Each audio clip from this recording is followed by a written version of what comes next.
For years, a luxurious property atop a hill in Los Angeles held secrets few could have imagined. In 2018, when César Millán, known worldwide as the Dog Whisperer, moved into that residence, no one suspected the unexpected turn his life would take. That mansion, a symbol of success and perseverance, became the epicenter of an investigation that would put his reputation at risk. Authorities conducted a meticulous review that lasted more than 3 years. During that time, they examined training manuals, private recordings, tax documents, and audiovisual materials that had never been made public. Finally, in 2021, the results of this long and quiet investigation came to light. What they found shocked even his most loyal followers, from controversial training techniques to financial problems that threatened to destroy his empire. This is the true story of what happened inside the world of César Millán. Born in 1969 in Culiacán, Mexico, César grew up in extreme poverty. He lived with his family on a modest ranch without access to running water or electricity. From a young age, he showed a special connection with animals. His grandfather, recognizing this innate ability, nicknamed him El Perrero, the dog man. By the age of 13, César already dreamed of becoming the best dog trainer in the world. Although his friends mocked his dream, that deep desire would shape his destiny. Life in the countryside shaped his unique perspective on canine behavior. While other trainers studied theories at universities, he observed the ranch dogs and how they interacted with one another. He saw how natural hierarchies formed and how leaders asserted authority not through violence, but with a calm yet firm presence. Those observations became the foundation of his training method, a mix of instinct, discipline, and calm energy, admired by many and strongly criticized by others. In December 1990, at just 21 years old, he made a decision that would change his life forever. With only $100 in his pocket, he crossed the border into the United States illegally.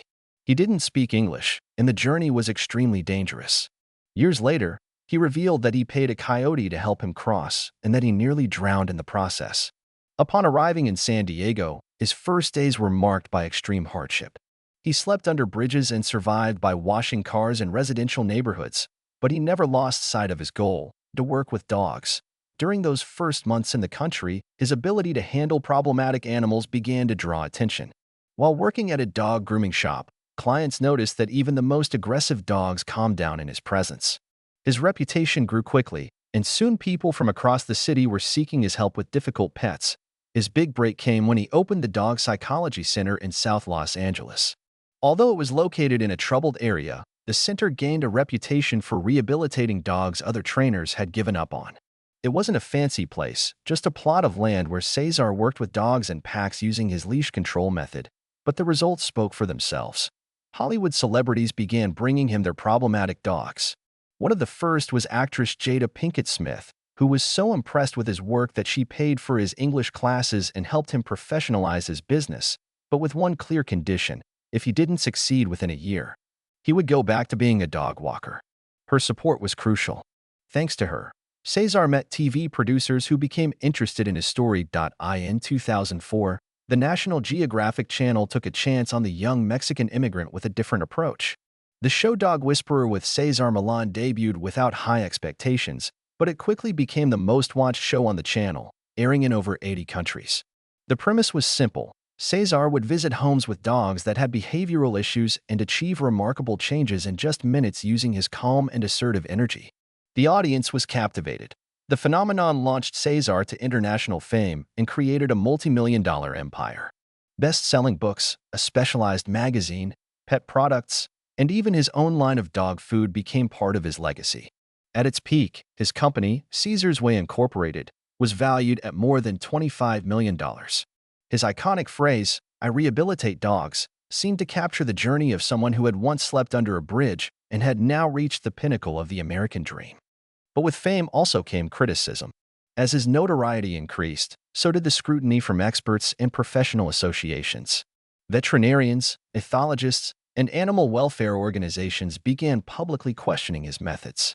His techniques included physical touches on the neck, choke collars, and other tools that many considered outdated or even harmful. The American Veterinary Society of Animal Behavior issued a strong statement rejecting the dominance theory, which was the cornerstone of M's approach. One of the most serious controversies occurred in 2006 when an episode showed César restraining a dog. Shadow, with a choke collar to the point of losing consciousness. The footage caused a wave of outrage.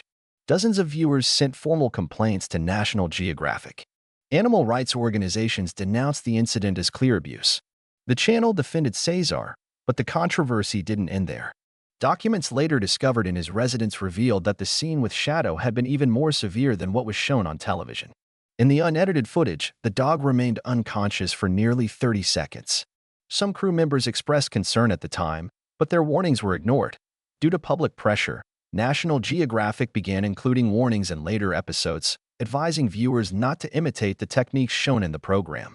Nevertheless, the damage to M's image was already done, and the criticism only intensified. In 2010, as opposition voices grew, César's personal life began to fall apart.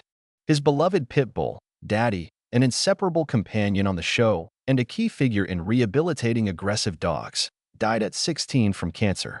For César, it was a devastating loss. He called him my mentor, and his absence left a huge void in his life. Shortly after, his wife Illusion, with whom he had been married for 16 years, filed for divorce. She requested custody of their children, alimony, and a significant portion of their assets. Personal diaries found on M's property showed the emotional toll of that period. In one entry, he wrote, "When Daddy died, a part of me died with him. He wasn't just a dog. He was my teacher, my guide, my best friend." During the last weeks of the pit bull's life, César slept on the floor next to him, refusing to leave him alone. This deep connection, along with the family breakup, led him into a severe depression. In May 2010, M himself attempted to take his life by ingesting a combination of anti-anxiety medication and sleeping pills. Years later, he would publicly acknowledge that this was the darkest moment of his life. Paramedics managed to save his life, and he was rushed to a hospital. His blood pressure was dangerously low, and his breathing barely perceptible. He spent 3 days in intensive care before being transferred to a psychiatric clinic for specialized help. Medical reports made it clear that this was not a cry for attention, but a serious attempt. Fame, personal losses, and the weight of criticism had pushed him to the edge. The divorce had significant financial consequences. According to court records, Illusion received a lump sum payment of $400,000, along with monthly support of $23,000 and an additional $10,000 for child care. She was also awarded several properties from the family's real estate portfolio. Meanwhile, the audience of Dog Whisperer began to decline. New shows featuring less controversial trainers started to gain popularity. In 2012, National Geographic announced that the 9th season of Dog Whisperer would be the last. Although M tried to reinvent himself with new projects like César 911 and Dog Nation, none matched the impact of his original series. The empire he had worked so hard to build was starting to show cracks. Some of his businesses were struggling to stay afloat. In 2015, César was once again involved in a controversy. During the filming of an episode of César 911, a dog attacked a pig in the middle of a training session. The incident prompted an investigation by the Animal Control Department and the Los Angeles County Sheriff's Office. Although no charges were ultimately filed, the damage to his reputation was significant. Petitions began to circulate calling for his shows to be canceled.